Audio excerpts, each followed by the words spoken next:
Bonsoir, bonsoir à toutes et à tous et bienvenue ici pour le lancement de The Arch, un événement pensé pour accélérer à son échelle la transition écologique, un événement labellisé PFUE, présidence française de l'Union européenne. Voilà pourquoi cet événement ce soir se tiendra notamment en français. On va tout vous détailler de cet événement, The Arch évidemment avec Damien Grimont, Yves Gillet d'ici quelques instants. Mais d'abord, je me tourne et j'invite celui qui nous accueille ce soir, Santiago Lefebvre, sous vos applaudissements, le président.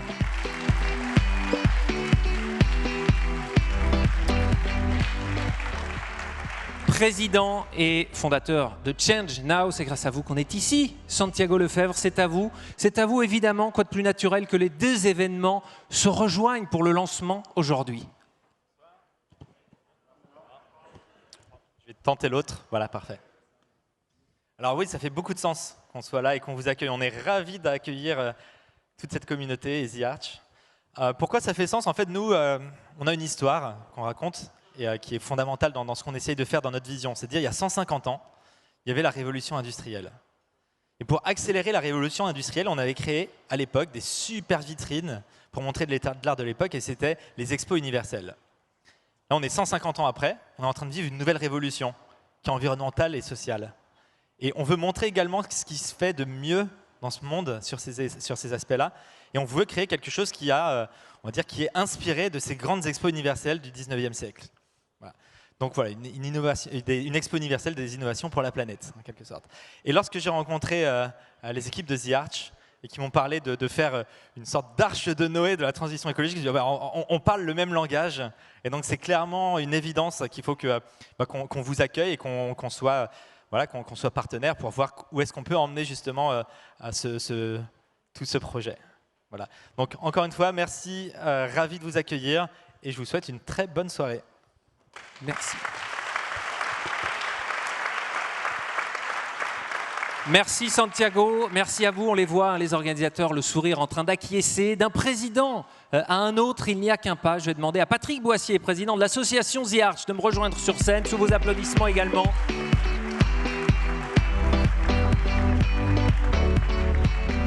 Patrick Boissier, on parle aujourd'hui d'un événement qui fera date, un événement qu'on ne voit qu'une fois dans sa vie.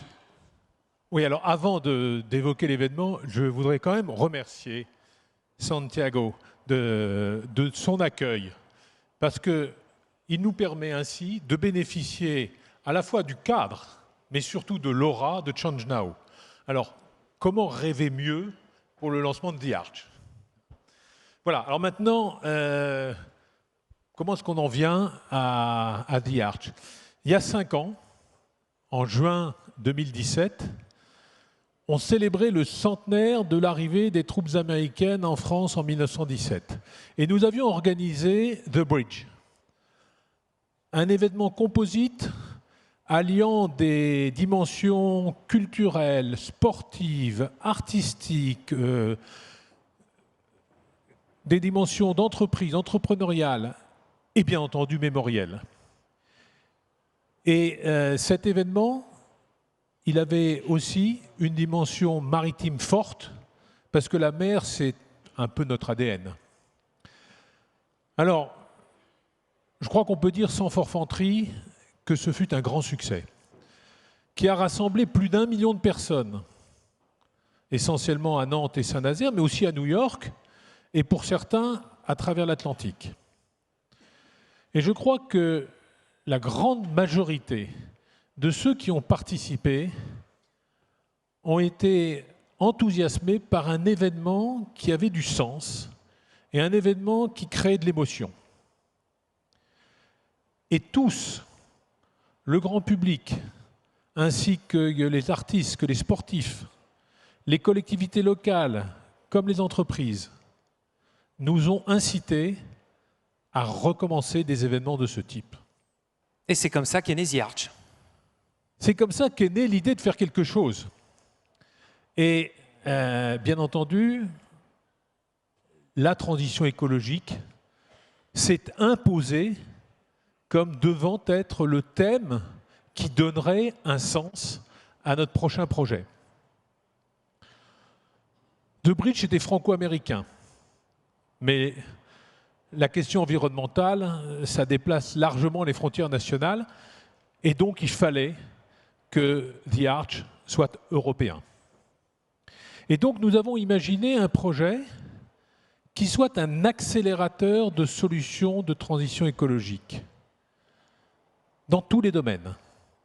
Des solutions concrètes, des solutions innovantes, des solutions qui viennent de toute l'Europe et que nous allons promouvoir à travers un événement qui est porteur de sens et générateur d'émotions.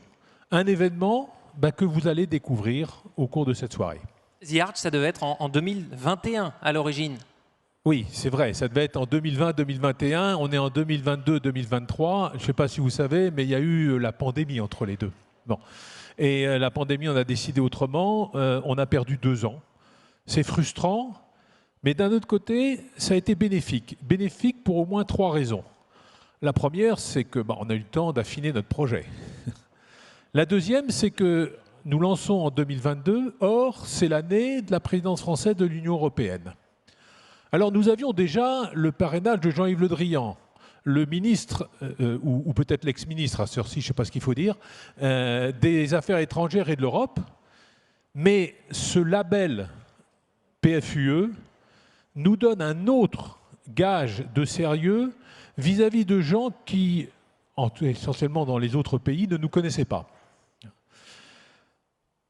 Voilà donc le deuxième intérêt. Et le troisième intérêt, et non des moindres, c'est que nous allons pouvoir bénéficier du concours d'un acteur principal, Canopée.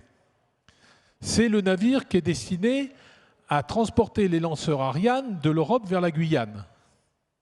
Ça va être l'acteur principal. Et il est l'emblème de The Arch. Et je voudrais en profiter pour remercier André Hubert-Roussel, le président de Ariane Group, pour remercier Jean-Michel Berru, le président de Alizé, qui est quand même l'armateur du groupe.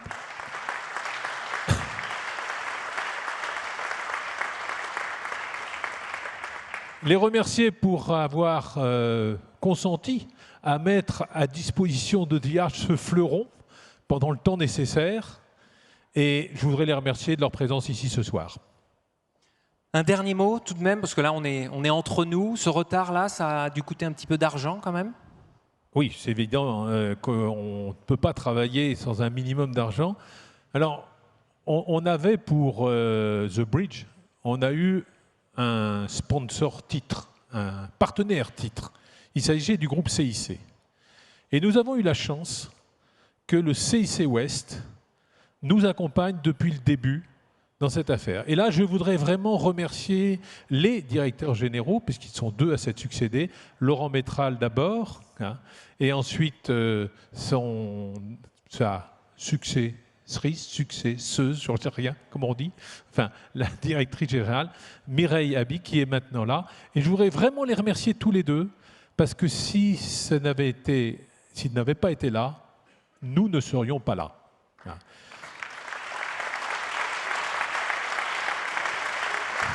On dit souvent que les banques sont frileuses, mais là, vraiment, on a une banque qui a fait un investissement à haut risque et à long terme. Alors j'espère qu'il sera très rentable. Merci Patrick Boissier, vous allez avoir l'occasion de la remercier à vos côtés. Mireille Aby, elle est avec nous, directrice générale du CIC West.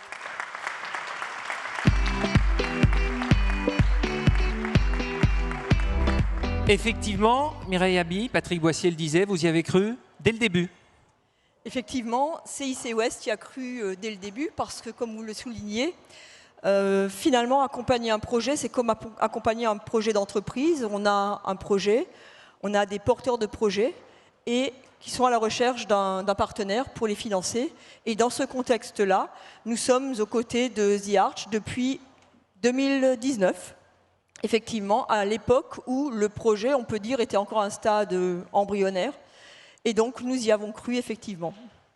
Et on voit les photos de The Bridge, la foule qui se massait à Saint-Nazaire, c'était en 2017. C'est un événement qui est en phase également avec votre statut de banque à mission?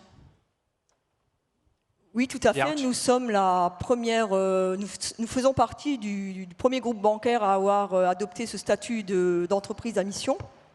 Nous avons également une raison d'être ensemble, écouter et agir. Et dans ce contexte-là, nous avons des engagements forts en termes sociétal et environnemental. Donc effectivement, nous sommes absolument en phase avec nos différentes valeurs. C'est un projet qui est européen mais ancré dans votre territoire? Alors notre territoire, il est quand même très maritime. Notre territoire va de Saint-Malo à Royan, donc on couvre une large part de la côte atlantique. Et effectivement, on peut très bien être une banque territoriale, régionale, et avoir une ambition européenne. D'ailleurs, tout comme les entreprises que nous accompagnons. Et dans ces contextes-là, les deux ne sont pas en opposition. Au contraire, si on peut faire rayonner un territoire au niveau national et a fortiori européen, nous sommes partie prenante. Merci Mireille Aby, Patrick Boissy. Applaudissements pour eux, s'il vous plaît.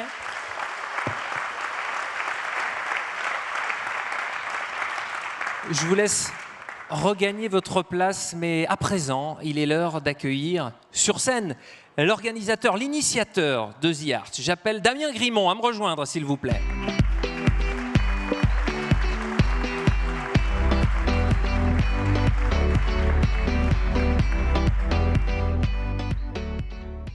Damien, expliquez-nous, The Arch, on a eu les très grandes lignes, c'est quoi ? Déjà, permettez-moi effectivement de vous dire qu'un horizon qui se dégage, et en particulier pour un marin, c'est sympa. Donc on est vraiment très heureux de pouvoir lancer cet événement ce soir et de vous voir nombreux. Vous êtes 300, on n'attendait pas tout à fait ce nombre-là. Donc ça prouve aussi d'abord l'importance du sujet, de l'urgence climatique, et puis surtout peut-être la capacité de mobilisation de ce projet. Donc voilà, on en est vraiment très heureux avec toute l'équipe. Alors The Arch, c'est d'abord, vous l'avez compris, c'est un événement, ou je dirais presque un mouvement événementiel qui, lui, est vraiment chargé d'envoyer un message fort à l'Europe en, effectivement, sourçant 100 solutions qui sont accélératrices de la transition écologique et qu'on va effectivement sourcer dans toute l'Europe. Elles seront européennes et innovantes, bien sûr, et écologiques. Mais The Arch, c'est aussi un récit. C'est le récit, justement, humain de ces solutions avec leurs porteurs de projets, avec tout le parcours de l'Europe, une sorte de voyage initiatique, finalement, de ces solutions vers des destinations qui vont être à la fois utiles pour que ces solutions soient révélées, ensuite qu'elles soient exposées, et puis qu'enfin, ces solutions, on puisse les mener avec force, de façon collective, jusqu'à leur destination finale pour qu'on envoie ce message très important, fort à l'Europe. Et puis, je dirais que The Arch, c'est aussi une ambition. C'est l'ambition de pouvoir créer un événement, de créer de la valeur de rencontre. On a la chance de pouvoir, dans cet événement, se faire rencontrer des porteurs de solutions, les réseaux qui les accompagnent, des entreprises, des collectivités territoriales. On va mettre en avant aussi des initiatives sociétales parce qu'il faut bien aussi réfléchir dans quelle Europe on va vivre. Et puis bien sûr le partager avec le public pour que enfin la transition écologique s'accélère. Voilà, donc c'est ce moment de partage et d'émotion qui va aussi, au travers de toutes ces solutions mises en avant, chercher modestement mais avec ambition à essayer de faire bouger les comportements qui doivent accompagner aussi, les changements de comportement qui doivent accompagner cette transition écologique. J'en vois certains là dans la salle qui ont déjà ouvert leur calendrier. Quels sont les rendez-vous à suivre s'il y en avait 4, Damien Grimont? Alors, donc, comme on l'a dit, le premier rendez-vous, il est dans quelques jours ou quelques semaines. Yves nous présentera tout ça. C'est d'abord le lancement effectif de cet appel à solutions. Yves reviendra sur tous les détails très techniques de cet appel à solutions. Et puis après, on va commencer l'histoire en 2023, donc cette histoire maritime. Et j'ai le plaisir de vous annoncer qu'un voilier prestigieux, on verra qui tout à l'heure, va parcourir l'Europe pour diminuer aussi notre impact, mais en même temps aller à la rencontre des pays européens pour aller collecter ces solutions, les contenus de ces solutions, et les ramener chez nous à Saint-Nazaire, où il y aura alors une exposition exceptionnelle, puisque vous l'avez compris, cette exposition sera dans le fameux canopé premier cargo moderne à voile du genre, et on pourra visiter cette exposition directement sur les quais comme à bord de ce bateau. Et puis l'ultime étape de ce projet permettra justement à tous les acteurs impliqués dans l'événement d'embarquer et de suivre et d'escorter ce cargo jusqu'à sa destination finale, à Copenhague, dans un séminaire de réflexion sur la transition écologique. Et l'image parle d'elle-même, une armada donc pour fondre, converger vers Copenhague, la capitale danoise. Ce sera donc en juin 2023. Pourquoi Copenhague? Parce que c'est le siège de l'Agence européenne pour l'environnement, avec son statut et sa raison d'être que vous voyez apparaître. C'est la définition de l'Agence européenne pour l'environnement. Elle est une agence chargée de fournir des informations fiables et indépendantes sur l'environnement, source d'informations majeures pour ceux qui participent à l'élaboration, l'adoption, la mise en œuvre et l'évaluation de la politique environnementale, ainsi que pour le grand public. Celle qui se fait aujourd'hui la porte-parole de cette agence européenne pour l'environnement, elle va nous rejoindre sur scène. C'est la navigatrice et députée européenne Catherine Chabot.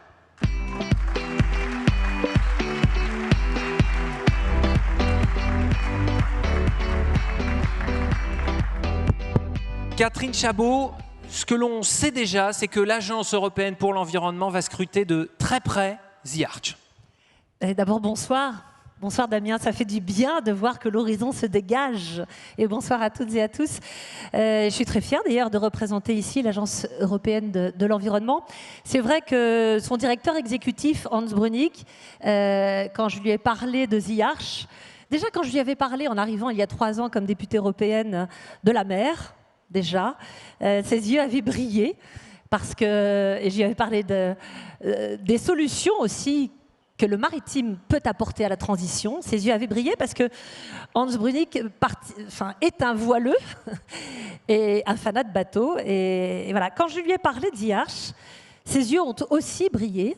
Parce que vous savez, l'agence, vous l'avez rappelé, elle est là pour fournir de la donnée aux politiques, de la donnée sur la situation climatique, l'environnement, etc.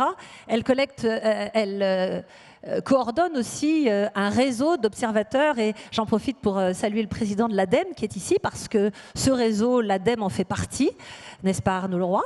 Elle collecte de la donnée qui ne sont pas des bonnes nouvelles. Et on a besoin de bonnes nouvelles. Et je sais que Hans Brünig, quand je lui en ai parlé, ses yeux ont brillé parce que on sait qu'on a besoin de montrer à voir à quoi la transition peut ressembler. Et donc The Arch a tout de suite tilté, effectivement très honoré d'imaginer qu'on puisse délivrer les 100 solutions pour la planète à Copenhague. C'est une évidence finalement, et donc très fière.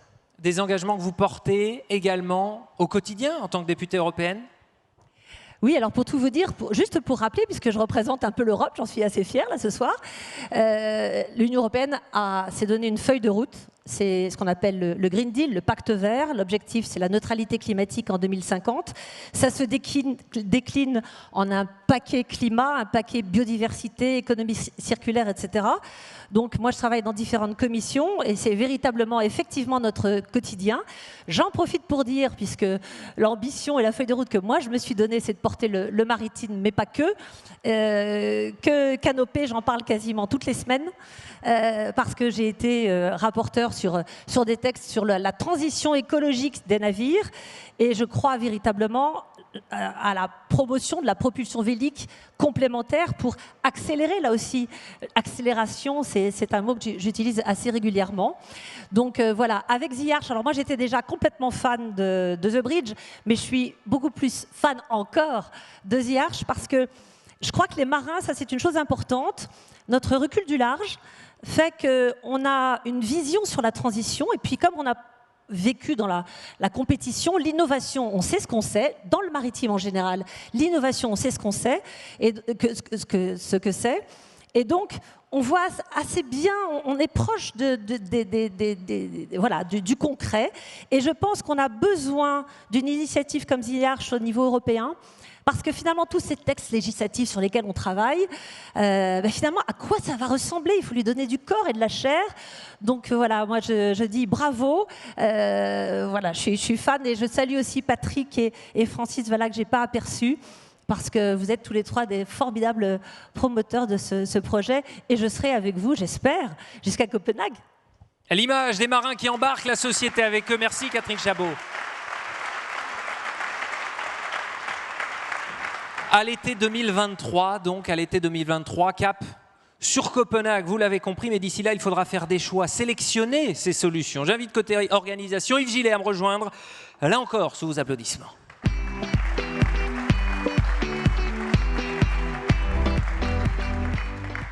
Lancement de The Arch aujourd'hui, Yves Gillet, et puis lancement d'un appel à solutions. Vous pouvez nous en dire plus à partir du mois de juin prochain, le mois prochain. Tout à fait. Donc, nous avons retenu 5 catégories pour identifier ces solutions. La première, la mobilité. La seconde, l'habitat. La troisième, l'alimentation. La quatrième, l'énergie. Et la cinquième, l'industrie. Sachant qu'on aura en transverse, bien sûr, le digital qui aujourd'hui est partout. Donc, les critères principaux que nous avons décidé de retenir, c'est bien sûr que ces solutions aient un fort impact positif sur la transition écologique, qu'elles aient un business model établi, c'est-à-dire que ce soit quand même structuré, une équipe de qualité, dont les hommes sont toujours importants dans les projets, bien sûr. On n'adresse pas forcément que des solutions techno, ça peut être aussi du low-tech, ça peut être de l'innovation d'usage. Ça peut être des propositions qui seront portées par du public, du privé, des associations. Donc, vous voyez, nous sommes relativement ouverts, donc avec un cahier des charges qui, effectivement, va sortir très bientôt, puisqu'on va faire ce lancement mi-juin. Donc, les porteurs de projets auront jusqu'à fin novembre pour proposer leurs solutions. Ensuite, il y aura une présélection qui sera faite au mois de décembre et un jury européen avec des personnes qualifiées et des personnalités dans ces différents domaines, donc des experts, qui interviendra fin décembre. Alors, des appels à solutions, il y en a beaucoup, et tant mieux, de différentes natures. Peut-être la spécificité de la démarche de The Arch, moi j'en vois au moins 2, c'est-à-dire c'est la scénarisation, cette mise en scène sur Canopé, cette manière de donner à voir et de donner envie, donc je crois que c'est quand même une particularité. Et la deuxième, c'est les partenaires avec lesquels on va développer cet appel à solutions. Le réseau EBN, European Business Network, qui est un réseau européen, et le réseau IASP, International Association of Science Parks, qui est un réseau mondial, mais on en reparlera avec Jean-François Balducchi tout à l'heure. Et en fait, ces 2 réseaux regroupent à peu près 150 organisations au niveau des différents pays européens, et va nous permettre à la fois de sourcer les solutions, de les promouvoir et ensuite de les accompagner. Alors, ce qui est très important pour nous, la promotion, bien sûr, va se faire au travers des médias, au travers du digital. On va beaucoup pousser les feux de la communication, plus que sur The Bridge. Et le sourcing et l'accompagnement, le fait que ce soit des professionnels de l'accompagnement qui s'engagent, pour nous est une garantie de succès et surtout ça ne s'arrêtera pas ensuite en 2023. Ces solutions sont accompagnées pour qu'elles réussissent et qu'elles transforment positivement. Merci Yves Gillet, le message est passé ici dans la salle et puis aussi sur les réseaux sociaux. Vous parliez de communication, on est en direct également. Pour aller plus loin sur ces questions de sélection, de sourcing, vous les avez citées, bien je vais les inviter à nous rejoindre. Ils sont 2 d'abord, Jean-François Balducchi pour Atlampol, Brand Powell également pour EBN. Bienvenue messieurs.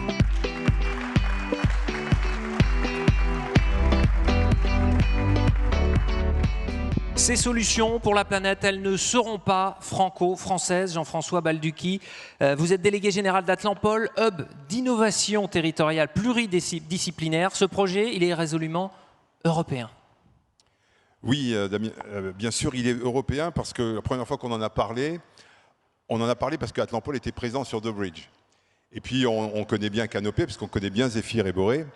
Donc, l'idée nous a séduit et on s'est dit il faut un sourcing européen. Ça tombe bien, des Atlampol, il y en a ailleurs en Europe, et même dans le monde, et il y en a beaucoup. Et en fait, tu as tout dit, hein, Yves, donc c'est parfait. Il y a à peu près 150 à 200 membres sur 2 réseaux. Le réseau des Business Innovation Centers, qui sont des incubateurs, accélérateurs, mais je laisserai Bram en parler, qui est venu de Bruxelles pour nous dire tout ça. Et puis un réseau mondial qui a une grosse division européenne, des écosystèmes d'innovation. Alors, je ne vais pas être long, mais ces écosystèmes, c'est absolument fondamental pour faire émerger des projets innovants. C'est-à-dire que ce n'est pas uniquement on attend que ça se passe, on va les chercher, on fait de la détection. On a par exemple, avec l'ADEME, on a une opération qui s'appelle Eco-Innovation Factory qu'on mène depuis maintenant 11 ans dans la région nantaise et qui se passe très bien. C'est comme ça d'ailleurs que Zéphyr et Boré étaient nés. Et donc ça existe partout en Europe. Donc ce qu'on veut, c'est vraiment mobiliser ces deux réseaux pour que, au moment venu, lorsqu'on ira les collecter, partout où on fera le tour d'Europe, on trouvera des solutions dans les différents domaines qu'a cité Yves. Et Jean-François, vous êtes venu accompagné de Bram Pauwels, donc, qui représente aujourd'hui le réseau EBN comme European Business and Innovation. Bram, quelles sont les spécificités de votre réseau? Vous comprenez très bien le français, mais on va vous laisser répondre en anglais. What are the specialties of your network about European policy, for example? Thank you, Maxime. Great to be here. Congratulations on the launch. If you allow me, indeed, we'll do it in English. Part of the European Business and Innovation Center network, we're a network of business and innovation centers across Europe, originally founded by the European Commission. What makes it special is that actually, because we're founded by the European Commission, we're actually a tool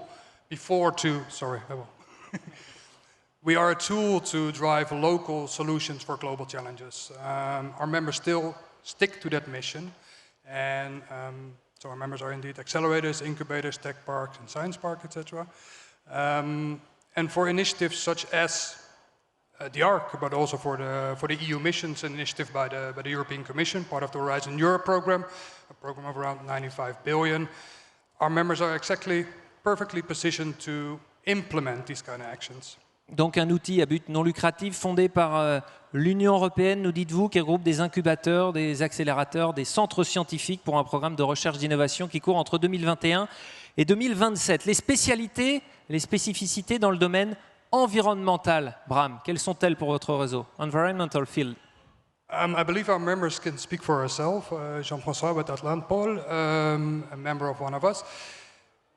The initiatives such as the Commission, of course, initiates our funding initiatives. So we need to have good people who implement these kind of initiatives, and we need to have a network that connects these kind of solutions together. EBN, for example, for the EU mission on cities, which aims to have 100 climate neutral cities before 2030. So very concrete solutions in a short amount of time, needs implementers. We have around 3 members and a bit more in France, Finland, Ireland, Cork as well, is one of the stops, I believe, of the ARC. We will download their best practices, we will download their solutions and spread them to the network. And I think the connections that are within the network are critical to scale the solutions, but also the solutions that come from the ARC. We do it around blue economy, renewable energy, etc. Donc vous participez à la livraison de ces 100 Smart Cities, ces 100 villes européennes, des villes zéro carbone à l'horizon 2030. C'est l'une des missions qui vous a été confiée. Dernière question, vous parliez de Finlande, également d'Irlande. Vous y disposez de combien de points d'ancrage en Europe? How many anchor points you have in Europe? Please, the microphone closer to your mouth. 160 members all around Europe, mostly focused in Europe. We're across all the globe. Together, I think what makes special the network is that we connect around 28,000 startups. So enough sourcing material for the ARC, I believe. Ce qu'il faut peut-être préciser, c'est que bien sûr, on va faire la voie maritime, c'est un vecteur, mais on va sourcer les solutions en Europe continentale, bien évidemment. Donc les deux réseaux sont très maillés partout, Europe de l'Est, voilà. Donc on va pouvoir faire cette sélection, et encore une fois, c'est pas juste des idées. On a tous ces outils, ces écosystèmes, ils ont l'habitude de sélectionner des projets après un processus assez parfois de plusieurs mois, pour arriver à des projets qui ne sont pas bien sûr encore aboutis, mais qui sont prometteurs parce qu'il y a une équipe, parce qu'il y a vraiment une vraie innovation et qu'on sait que ça peut avoir un impact. Alors après, on va affiner les critères, notamment avec Marie Touvalou qui est dans la salle, parce que c'est très important de ne pas oublier la dimension RSE. Mais voilà, on a cette habitude-là, et l'idée, c'est d'amener un plateau de solutions prometteuses. On n'est pas sûr, les 100 ne sont pas forcément les solutions miracles, mais parmi ces 100, il y aura forcément les champions de demain. Juste d'un un mot, petit complément peut-être. Effectivement, j'ai parlé des 2 réseaux qui vont nous accompagner au niveau européen. Il y aura aussi pas mal de solutions qui seront sourcées en France. Donc on compte aussi sur nos partenaires ADEME, ChangeNow, d'autres acteurs. Éventuellement, on est très ouverts évidemment pour nous aider à sourcer ces solutions. On s'est donné quand même comme objectif qu'il n'y ait pas plus de 50% de Français si on veut que ce soit un projet européen. Et encore, ce serait vraiment trop. Donc voilà, mais on va chercher des solutions françaises et donc bien sûr tous les acteurs partenaires seront les bienvenus. Avec 2 réseaux complémentaires, ISP, EBN. Voilà pour les 2 réseaux donc, qui participeront à ce sourcing, voilà pour la dimension européenne de The Arch. Mais vous l'avez cité, l'ADEME également, l'Agence de l'environnement et de la maîtrise de l'énergie, va participer également, va jouer un rôle pendant l'événement. Arnaud Leroy, son président, est avec nous. Je vous demande de monter sur scène, s'il vous plaît.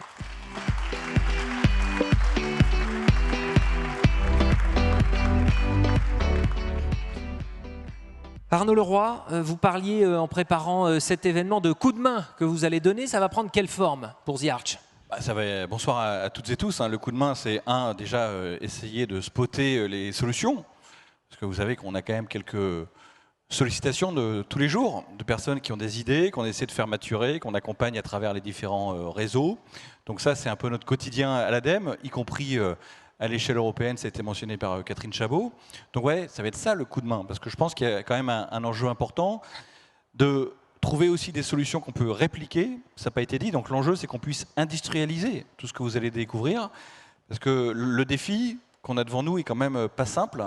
Je pense qu'on ne se rend pas trop compte tous de l'effort qu'il va falloir fournir. Donc du coup, la question de sortir de quelque chose d'énigmatique, sympathique, mais énigmatique, va se poser très vite. L'idée, c'est de trouver des solutions pour l'Europe, c'est de trouver des solutions pour nos voisins d'Afrique, qu'on pourra aussi exporter demain et aller présenter via la voie maritime. Donc voilà, notre coup de main à nous, ça va être ça. C'est une crédibilité, c'est une agence publique d'État qui s'est rebaptisée pour maintenant, dans sa signature, on parle d'agence de la transition écologique pour justement embrasser l'ensemble des sujets dont vous avez parlé. On peut aussi parler de l'alimentation, on peut parler aussi des matières, parce qu'il va falloir parler d'habitat, il va falloir qu'on repense la façon dont on construit dans notre société. Et vous serez aussi un relais de diffusion d'informations ? Exactement, donc ça on sait faire, on a une force de frappe, on est présent dans l'ensemble des territoires français, y compris en Outre-mer, quels que soient les statuts d'ailleurs, donc ça nous permet de rayonner de manière assez forte. Et vous n'abandonnerez pas les projets qui, au final, ne seront pas retenus ? Je ne vais pas prendre non plus signer ce soir ça. En tout cas, nous, on a l'habitude d'accompagner ceux qui sont en difficulté. Voilà. Il y a des gens qui vont réussir, ça a été dit tout à l'heure par les membres du réseau. Il y a des gens qui devront faire maturer un tant soit peu leurs solutions. Et puis, on essaiera de les accompagner et les mettre aussi face à des accompagnateurs qui existent. On a la chance d'être dans un pays, un continent où on a beaucoup de structures pour accompagner, parfois méconnues, mais on a quand même beaucoup de choses, que ce soit les pôles de compétitivité, les structures qui sont organisées par les acteurs économiques eux-mêmes. Donc, il y a quand même beaucoup de soutien et de possibilités. Et nous, ça sera aussi notre enjeu de bien aiguillonner. Merci Arnaud Leroy. Bram, je vous laisse regagner votre place sous vos applaudissements, évidemment. Jean-François, vous restez ici, Jean-François Balducchi, parce que les 100 solutions, une fois sélectionnées, imaginez-vous, nous sommes en avril 2023, elles doivent être collectées autour de l'Europe, et c'est là, Damien Grimont, que démarre l'aventure maritime. Oui, donc vous l'avez compris, on va envoyer un émissaire, un voilier qui va collecter un voilier ambassadeur qui va collecter les solutions, en tout cas les contenus des solutions. Et donc là, j'en profite pour remercier une personne qui va beaucoup nous aider avec le groupe IDEX, c'est Patrice Lafargue, qui va mettre à disposition son bateau et prêter, je dirais, son skipper prestigieux Francis Joyon, vainqueur du Rhum, de Tour du Monde, enfin je passe plus son palmarès, mais qui est très engagé et il était sur The Bridge. Et il m'a confié à l'arrivée de The Bridge qu'il avait vraiment envie de s'engager pour la transition écologique. Et dès que je lui ai parlé de ce projet, il m'a dit « Si tu veux un coup de main, on sera là ». Et donc je remercie vraiment Patrice Lafargue du groupe IDEC.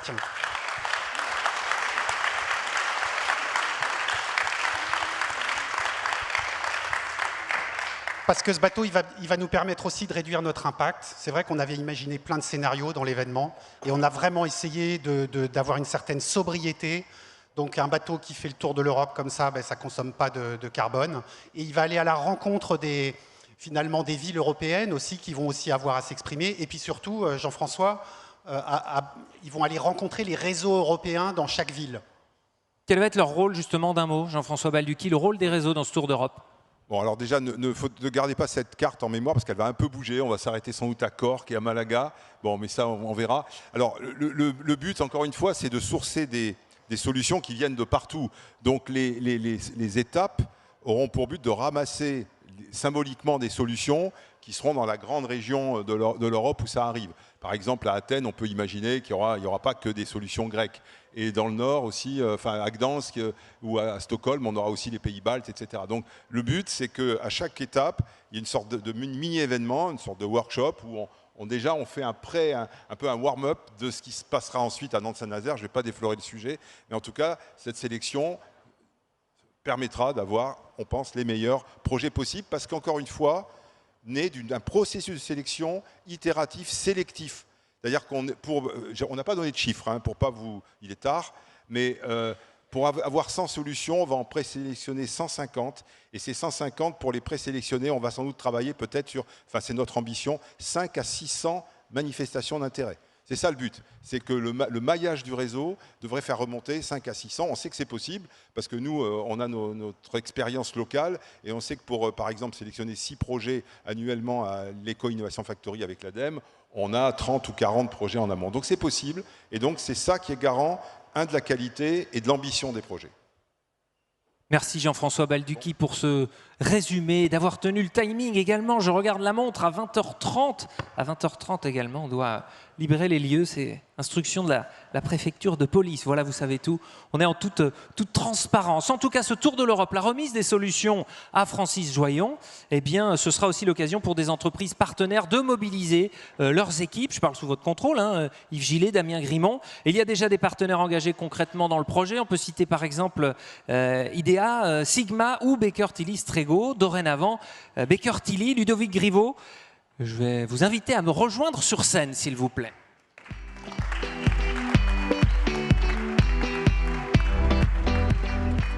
Vous êtes membre du comité de direction en charge de la stratégie RSE du groupe. Ludovic Griveau, comment comptez-vous vous y prendre pour cet événement? Alors bonsoir à toutes et à tous.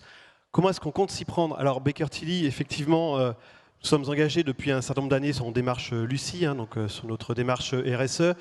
Et puis nous avons dorénavant une filiale bien connue, Goodwill Management, qui porte pour nous toute la stratégie RSE du groupe pour accompagner nos clients sur la transformation.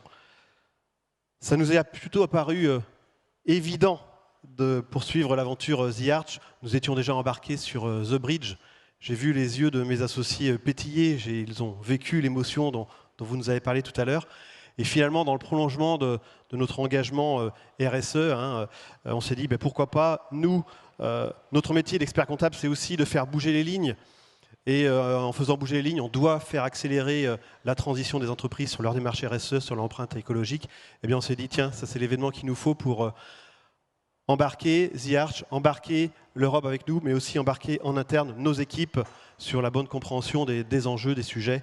Donc embarquer à l'interne, à l'externe. Et vous voyez que ça mord déjà en Europe? Oui, tout à fait. Je suis déjà en contact bien avancé avec mes collègues donc, de Baker Tilly, notamment sur déjà l'Italie, l'Espagne, l'Allemagne. Ils mordent bien à l'hameçon. Pour eux, ça fait sens hein, de se dire, tiens, ça bouge en France. On va y revenir, je pense, un petit peu juste après. Eh bien, ils nous regardent de près. Et puis finalement, quand on leur parle du séminaire embarqué, ça les intéresse. Quand on leur parle des 100 solutions qui vont émerger dans les ports de chacun de leur pays, ils se disent, tiens, mais pourquoi est-ce que nous, on n'en ferait pas également un événement interne hein, de Baker Tilly dans chacun des pays d'Europe, là où le bateau va s'arrêter. Donc c'est un lieu de rencontre également pour eux, une opportunité de rencontrer d'autres entreprises et de faire savoir que nous sommes un acteur important en matière de RSE. Votre cœur de métier à l'origine, c'est l'expertise comptable, aujourd'hui plus largement le conseil aux entreprises. Et vous voyez que dans ce domaine, il y a encore beaucoup à faire? Oui, il y a beaucoup à faire. On a la chance en France d'être quand même plutôt très avancé sur le sujet. Et chez Baker Tilly, on nous a demandé de porter la stratégie RSE monde de la transition et des démarches RSE au sein de l'ensemble des cabinets de Baker Tilly. Et donc, effectivement, ça bouge beaucoup, on est très attendu là-dessus. Et The Arch, c'est l'occasion de les embarquer avec nous pour les faire accélérer eux aussi. Merci Ludovic Griveau. Merci. Merci à vous, je vous laisse regagner votre place. le contenu des solutions embarquées symboliquement par Francis Joyon, qui va donc converger vers Nantes, Saint-Nazaire. Damien, là encore, je parle sous votre contrôle, avec 5000 milles à parcourir, pour reprendre votre expression, le voyage initiatique, avec près de 3 mois donc, de voyage avant de livrer les solutions lauréates pour qu'elles soient révélées avec leurs démonstrateurs. C'est là qu'intervient donc le héros, la superstar de cet événement, vous l'avez compris, le premier cargo moderne à voile qui servira de lieu d'expo des solutions avant de remonter vers Copenhague. La vraie star de The Arch, le cargo canopé, voici à quoi il ressemble, on va le voir, avec ses 121 mètres de long. Sa construction avance bien, il sera mis à l'eau dans plus de 6 mois. Et après The Arch, sa mission sera de transporter les éléments de la fusée Ariane 6 entre l'Europe et la Guyane. Ces voiles lui permettront d'économiser entre 20 et 50% de carburant. Je vous demande d'accueillir André Hubert Roussel, le président directeur général d'Ariane Group, accompagné de Niels Joyeux, président, cofondateur de Zéphyr et Boré.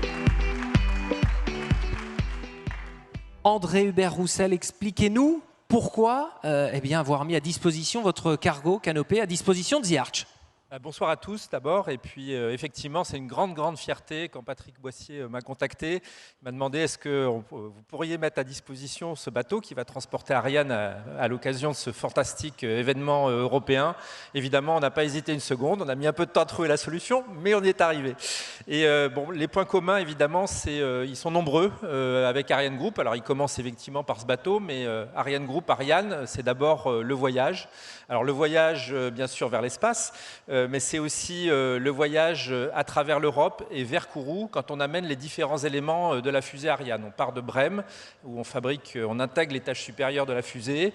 Ensuite, on va vers Le Havre où on récupère l'étage principal de la fusée qui lui est fabriqué au Mureau, à côté de Paris. Et puis enfin, on va vers Bordeaux où on récupère les boosters pour après voguer vers la Guyane. Donc ça, c'est un premier élément extrêmement important de commonalité. Le deuxième, le deuxième enjeu finalement qu'on voit au travers de ça, c'est au travers d'Ariane, au travers de l'espace, au travers de l'accès à l'espace que nous assurons, on va vers le progrès. Et c'est vraiment le progrès, le futur, l'innovation au service de l'humain, au service de nos citoyens européens. C'est vrai que dans le futur, sans espace, on n'a plus de navigation, on n'a plus de télécommunications, on n'a plus d'observation des océans, du climat, de l'atmosphère, et on ne peut plus contribuer à toute cette prise de conscience qui est évidemment la source de toutes les solutions qu'on va développer ensuite. Et puis enfin, Ariane Group est d'ores et déjà engagé lui-même dans cette transition écologique au travers de ce transport évidemment, mais également on est en train de créer des lanceurs, des futurs lanceurs européens entièrement éco-responsables, entièrement réutilisables pour servir cet accès et ce futur accès à l'espace. On est également, et vous le savez peut-être, Ariane vole depuis 40 ans avec l'hydrogène. Et l'hydrogène, elle fait partie des potentielles solutions de mobilité. Et on est en train de la mettre à disposition de tous ces grands groupes qui travaillent sur l'aviation zéro mission, nos actionnaires, Safran et Airbus, mais également le maritime et tous ces sujets-là. Et puis un point commun entre The Arch, cet événement, et puis votre activité, c'est la dimension européenne. Alors oui, Ariane, depuis l'origine, c'est depuis 40 ans l'accès assuré pour les Européens, l'accès à l'espace. On rassemble au travers de ce programme 13 pays européens qui contribuent à la construction d'Ariane. Il y a 13 pays européens qui sont autour de ce programme. C'est évidemment un petit peu aussi comme Airbus, c'est dans nos gènes, cette histoire européenne, cette aventure européenne. Et puis voilà, une fois de plus, également, c'est l'hydrogène. Je crois que voilà, on s'inscrit vraiment dans ce point commun, trouver des solutions pour l'avenir. Donc voilà, au-delà de cette dimension, évidemment, nous créons des liens. Je pense que l'espace et les océans, ce sont deux gisements de solutions en fait pour les enjeux du XXIe siècle. Ce ne sont peut-être pas les seuls, mais en tous les cas, ce sont deux grands parties prenantes en fait des solutions qu'on va trouver. C'est également créer du lien entre les humains, parce que voilà, nous aussi rassemblés, voilà, la grande famille également de la mer. Je crois que c'est nous, on crée ce lien entre les Européens. Et donc vraiment, je souhaite qu'on arrive au travers de ce projet, et je suis très fier d'y contribuer, à nous tourner vers l'avenir, à construire l'avenir, l'ambition de l'Europe. Pour nous, l'espace, c'est d'abord au service de la vie sur Terre, c'est d'abord au service du rêve de l'exploration, un petit peu comme le maritime, avant d'être une conquête. Et je crois que c'est ça qui fait notre ADN et la commonalité de notre ADN avec l'aventure The Arch. Merci André Hubert-Roussel.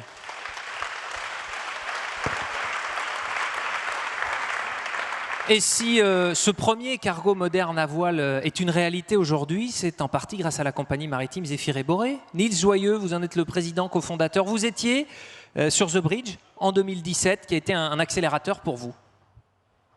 Oui, effectivement, j'ai eu la chance de participer à The Bridge en 2017. Nous, à cette époque-là, c'était les débuts de notre aventure Zéphyr et Borée. On venait de créer l'entreprise. Et puis, on faisait partie des startups nantaises accompagnées par Atlampol. On m'a appelé un jour, on m'a demandé c'est quoi ton programme cet été? Est-ce que ça te dit d'embarquer sur le Queen Mary 2 entre Saint-Nazaire et New York? Donc, pourquoi pas, ok. Donc, j'ai eu la chance d'embarquer sur ce bateau. Je ne savais pas encore bien comment ça allait se passer, mais finalement, ça a été un peu plus qu'une traversée plaisante.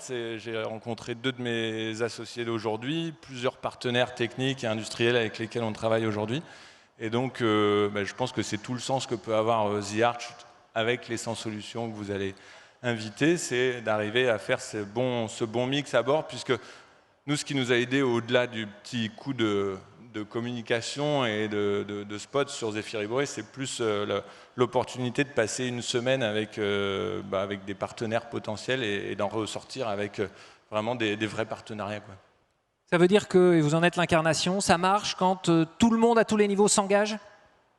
Oui, effectivement. Comme je disais à l'instant, ce qui est important au-delà de l'aspect communication, c'est vraiment d'arriver à faire rencontrer, à faire rencontrer ces 100 solutions avec des industriels qui peuvent être leurs premiers clients. Et donc nous, je vais prendre l'exemple du cargo Canopé qu'on développe avec Gifmar, et rendre hommage à Ariane Group. Ils ont été les premiers à se lancer dans le premier grand cargo à voile du monde. Quelque part, je ne sais pas si vous le saviez à ce moment-là, mais je pense qu'ils ont énormément accéléré la transition énergétique dans le shipping en faisant le choix d'être les premiers à faire un cargo à voile comme Canopé. Nous, en 2017, donc on parlait de The Bridge, quand on parlait de cargo à voile, on nous disait mais, joli projet, bon courage, quoi. Depuis qu'Ariane Group a dit maintenant, nous, on va transporter nos fusées vers la Guyane sur un cargo à voile, il y a eu un changement dans le milieu du shipping, et aujourd'hui, ça devient une évidence que demain, les cargos de demain seront propulsés par le vent, entre autres. Merci Niels Joyeux pour ce retour, cette expérience.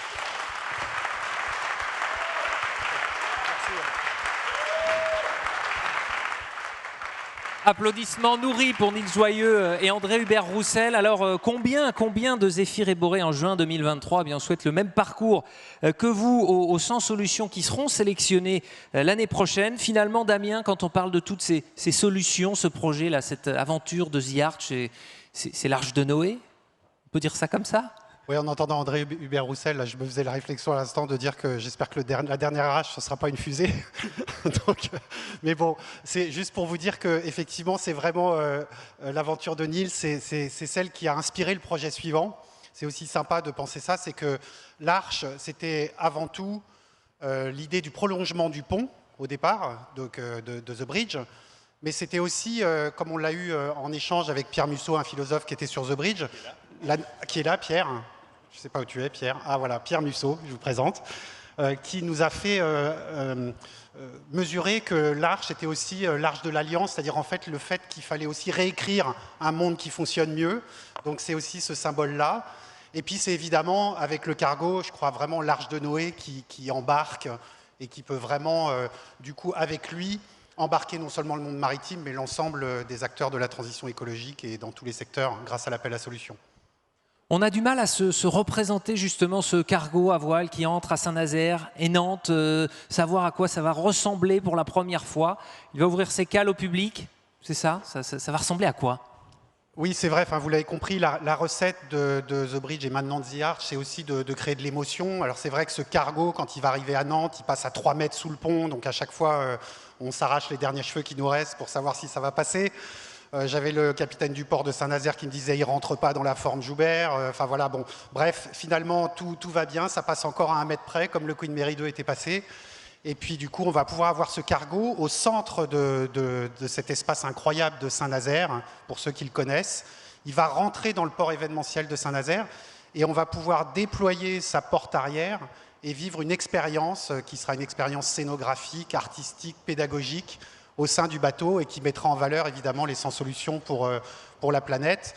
Et nul doute que le départ du cargo pour sa destination finale à Copenhague apportera aussi son lot d'émotions avec tout ce qui va l'accompagner pour aller jusqu'à Copenhague.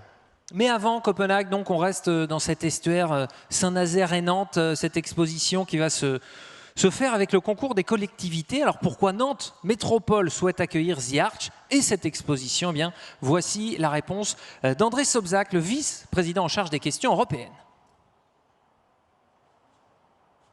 En tant que vice-président de Nantes Métropole, en charge notamment de l'Europe et de la responsabilité sociétale et des entreprises, j'ai eu le plaisir de suivre le projet The Arch dès le début.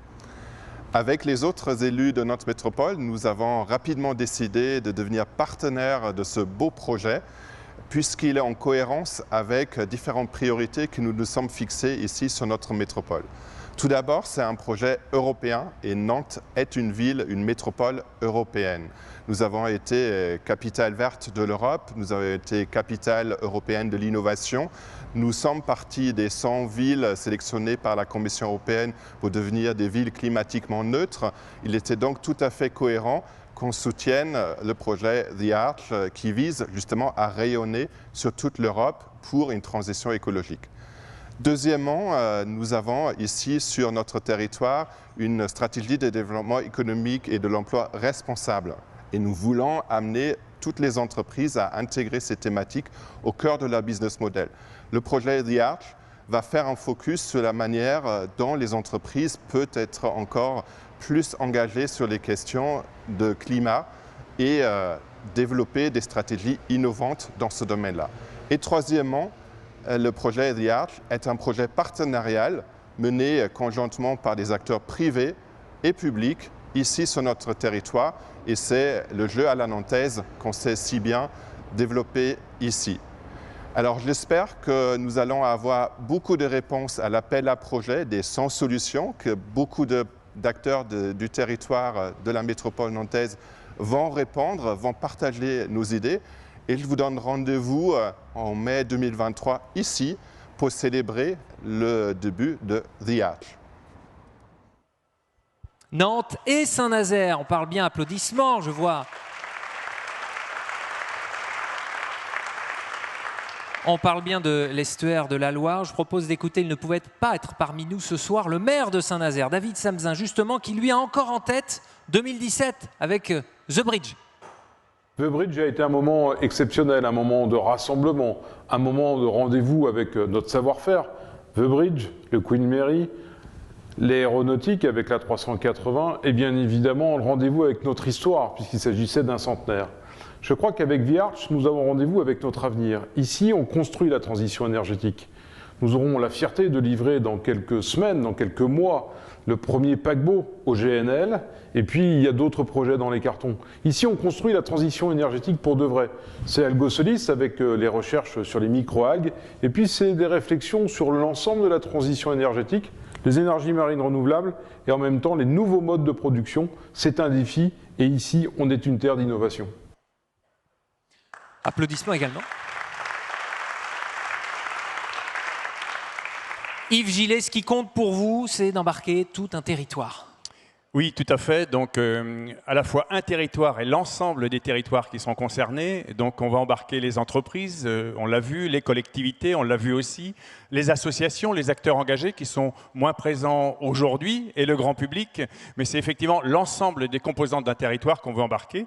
La spécificité de notre territoire de l'Ouest, je dirais, où a été pensé The Arch, c'est effectivement de travailler vraiment dans les collectifs. Donc, à la fois que ce soit pour l'innovation, pour ces dynamiques territoriales.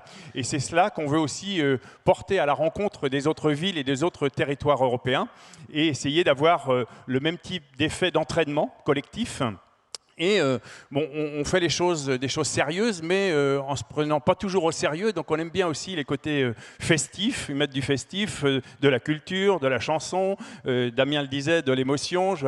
Jean-Christophe Spinozzi qui nous a animé de belles soirées, une belle chorale sur The Bridge. Ne doutez pas qu'il y aura aussi une manière de s'éclater et de vivre positivement cette aventure, donc avec l'ensemble du territoire et des territoires, globalement. Tout un territoire donc embarqué avec vous, à vos côtés, ainsi que des partenaires privés. C'est le cas du groupe Beneteau et son directeur général délégué est avec nous. Merci d'accueillir Jean-Paul Chaplot.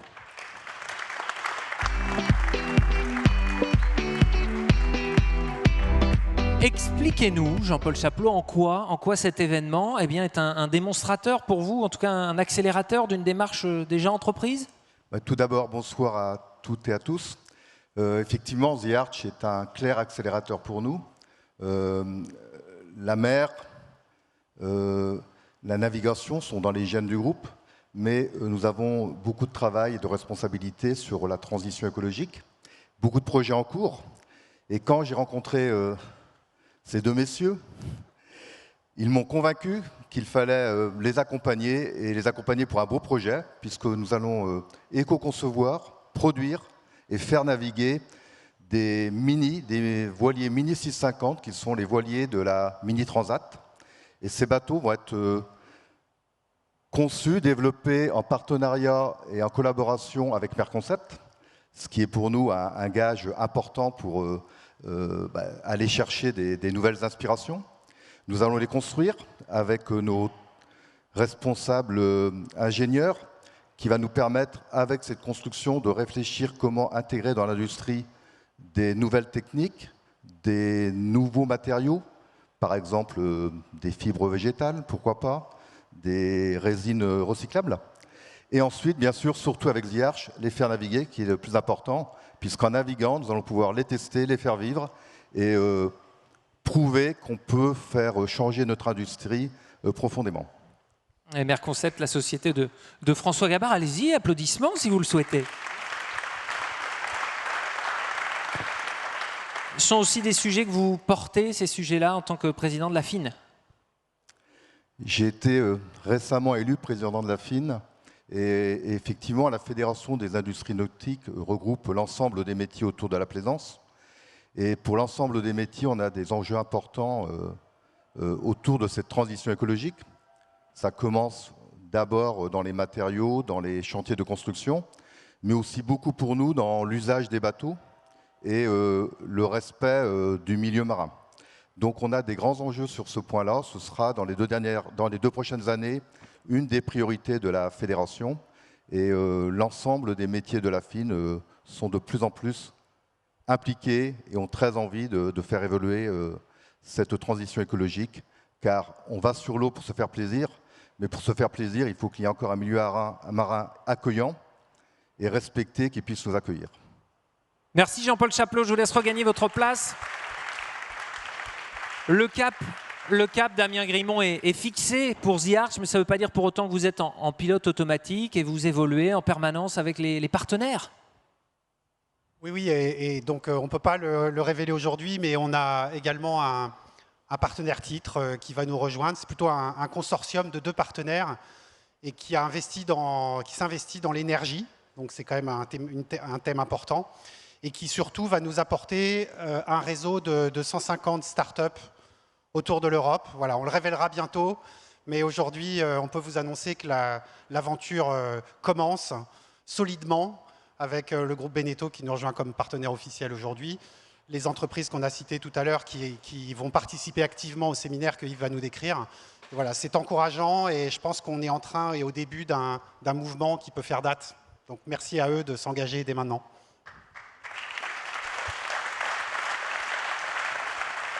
C'est ce qui s'appelle faire du teasing, Damien Grimont. En tout cas, ce qu'il faut comprendre, et vous l'avez compris, c'est que pour le grand final, eh bien, tout le monde va converger vers Copenhague, cet aspect festif, les Mini 650, vous l'avez compris au départ de Saint-Nazaire. Ce cargo moderne à voile qui embarque les 100 solutions ne sera pas seul, il sera escorté aussi par un paquebot nouvelle génération, paquebot à gaz construit à Chantier de l'Atlantique. Yves Gillet, un cargo pour les solutions, un paquebot pour qui Allez-vous. Tout à fait. Donc, sur The Bridge, nous avions organisé pendant une semaine donc, un séminaire huis clos dont le thème était « Entreprendre dans le monde de demain ». Et là, nous allons aussi organiser un séminaire du 5 au 9 juin 2023 donc sur un paquebot effectivement dernière génération construit au chantier. Donc on voit l'idée canopée sur le territoire de l'Ouest, le paquebot au chantier de Saint-Nazaire, Beneteau aussi en Pays de la Loire. Donc quand on disait qu'il y avait un ADN très ouest, il est bien marqué.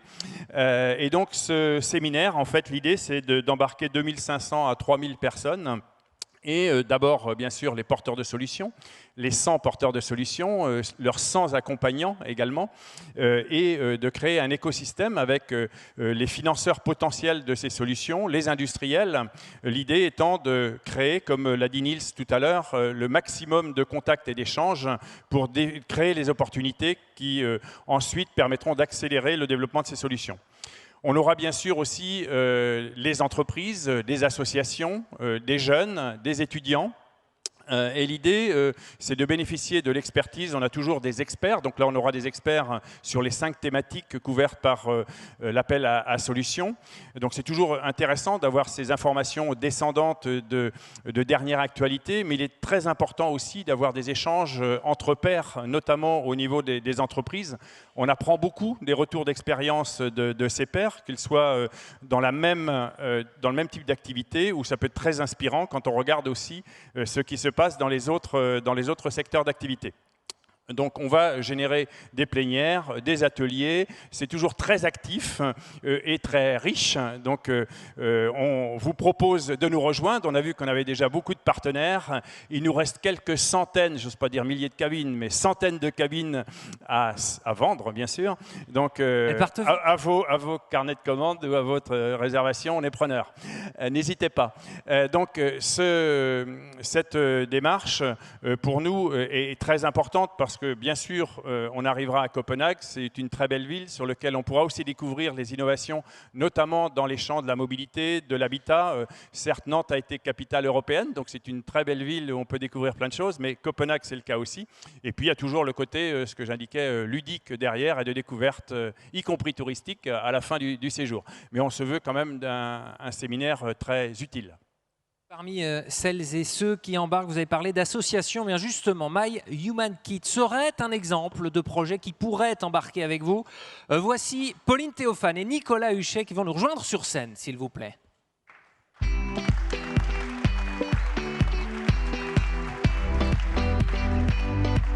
Chez My Human Kit, vous êtes un peu les MacGyver du handicap. Est-ce que j'abuse un peu en vous présentant comme ça, Pauline, Nicolas ? Non, c'est exactement ça. Et My Human Kit, en fait, c'est donc une association qui est basée à Rennes et qui a pour objectif de développer le pouvoir d'agir des personnes en situation de handicap par la fabrication collective et le partage de solutions qui améliorent leur quotidien. Et pour donner un exemple concret et faire le lien avec la transition écologique, dans beaucoup de villes, il y a actuellement de la location de vélos électriques qui sont sous garantie pendant à peu près 2 ans et qui ensuite, le parc est renouvelé et on se retrouve avec tout un tas de batteries et de moteurs dont on ne sait pas quoi faire. Et nous, il se trouve qu'on reçoit beaucoup de demandes liées à la mobilité. Donc j'en appelle à Jeanne, pour la slide suivante. Voilà, nous, ce qu'on fabrique, on accompagne en fait des personnes en situation de handicap à fabriquer par elles-mêmes des aides à la mobilité, donc que ce soit pour de l'électrification de fauteuils roulants manuels, donc en fixant une roue à l'avant, donc on récupère les moteurs qui sont dans cette roue et les batteries en haut. Autre récup, c'est également donc, tous les fourches qui sont des vélos qui ont été sauvés de la déchetterie. Et le matériau qu'on retrouve ici, c'est également de la récup, puisque ce sont des panneaux publicitaires. Et là, vous avez un petit panorama, donc, ce que je disais, soit pour électrifier un fauteuil donc, avec une roue à l'avant, avec une roue à l'arrière, ou alors motoriser un tricycle pour des personnes, par exemple, qui, suite à un AVC, ont perdu de la force ou de la mobilité, mais qui souhaitent toujours garder une activité physique. ou alors pour des personnes qui peuvent marcher, mais qui ont de la fatigue à la marche et qui, par exemple, ne peuvent pas suivre leur famille en balade. Donc c'est la preuve que transition écologique, vous réutilisez les batteries et innovation sociétale sont corrélées. Vous avez d'autres exemples? On a d'autres exemples, oui. Alors, on a l'exemple en fait du premier projet de l'association My Human Kit. Donc, nous, on est basé à Rennes. Et le premier projet, c'était le projet Bionicoen. Donc, Bionicoen, en fait, c'est la fabrication d'une prothèse bionique. On avait fait un premier prototype il y a presque 10 ans avec de l'impression 3D. Et puis, au fur et à mesure du temps, on s'est rendu compte en fait qu'il fallait une qualité industrielle pour répondre à la qualité des prothèses. Donc, pour information, il y a à peu près 10% des amputés dans le monde qui ont accès aux prothèses. Et il faut savoir qu'une prothèse, ça coûte un bras. Voilà. C'était la blague du soir. Je la fais à chaque fois. L'objectif, donc, c'est 50 000 € une prothèse. Donc, sérieusement, c'est le prix d'un SUV. L'objectif de cette prothèse, c'est qu'elle coûte 1 000 €. Comment on va faire pour qu'elle coûte 1 000 €? Déjà, on utilise l'intelligence collective, on travaille avec les partenaires de My Human Kit. Ça va de l'école primaire jusqu'aux grands groupes industriels. Et donc, on travaille en réseau et sous forme de mécénat de compétences ou financiers d'entreprise. C'est comme ça qu'on peut faire avancer la R&D, parce qu'en fait, cette prothèse, elle part de zéro.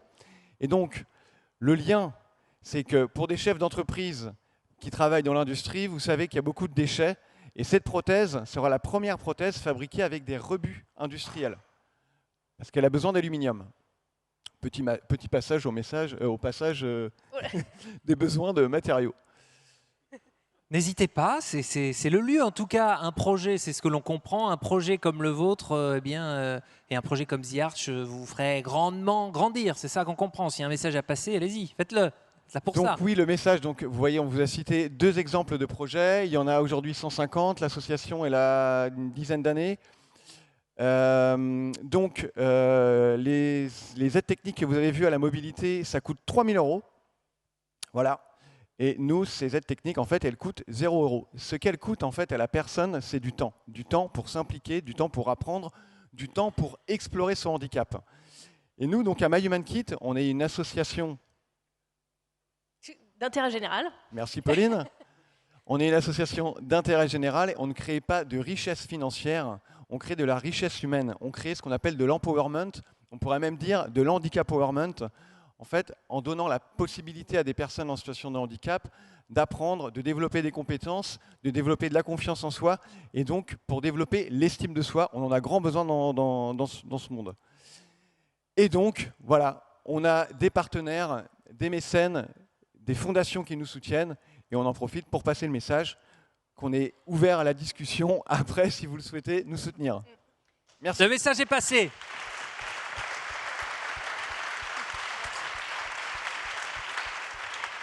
Merci à vous, Pauline Théophane, Nicolas Huchet, My Human Kit. Le message est passé donc, et parmi les entreprises qui embarqueront également, eh bien, il y a celle du Club des 30, réseau du Grand Ouest. Pour son président, Jean-Eudes Tesson, l'objectif, c'est d'être un colibri. Vous connaissez l'image, que chacun fasse sa part en faveur de la transition écologique.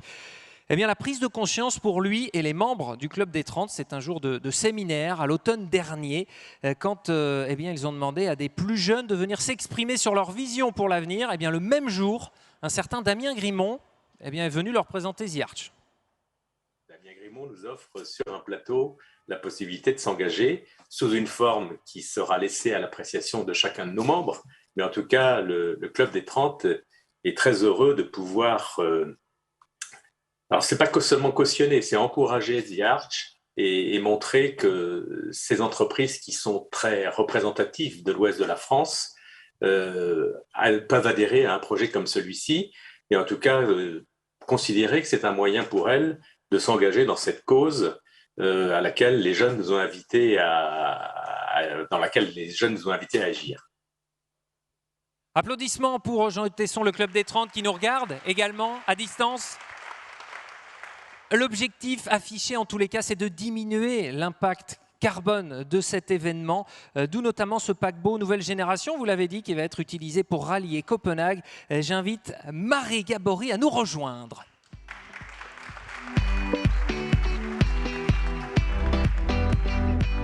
Marie Gabory, vous êtes la directrice, cofondatrice de Tuvalu, partenaire de The Arch. Comment est-ce qu'on conçoit un événement comme celui-là pour diminuer et pour décarboner, pour diminuer l'impact?